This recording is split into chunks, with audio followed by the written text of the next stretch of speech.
shall we move to regain the legacy of social justice advocacy that was so rich and real in the Bill Jones and is evident in these leaders that we have today?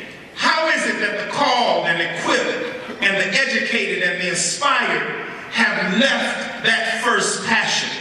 What happened to the proliferation of voices that used to populate the landscape of this land?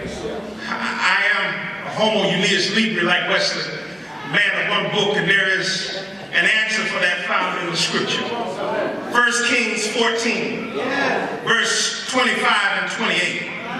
It says, it happened in the 5th year of King Rehoboam that Shishak, the king of Egypt, came up against Jerusalem.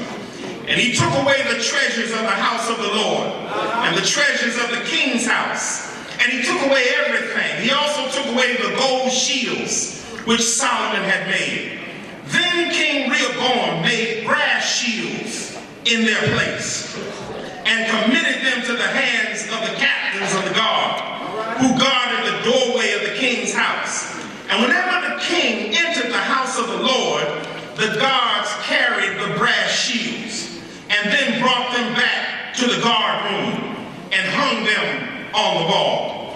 I was in Seattle 3 weeks ago and I asked one of the sages of the struggle, Samuel B. McKinney, if I could draw a parallel with this text to the state of much of our leadership. I explained it to him, he said, oh, I can see it. And Rehoboam replaced the golden shields with brass shields. Somebody should have told Rehoboam that brass is not gold. I know I'm not in church, but could you just look at somebody at your table and say, brass or gold? Do you want brass or gold? Now, I've got to tell you how I came to this. Confession is good for the soul. A few weeks ago, a young man who has a television program in this city but preaches in upstate New York, Darren Hiney, sent me a video clip of a PBS special coming out in the month of May entitled The Freedom Riders. And when I looked at the 2-minute promo, you've seen it, the 2-minute promo, one of the last figures to get off the Greyhound bus in one of the southern cities was a preacher with his collar on.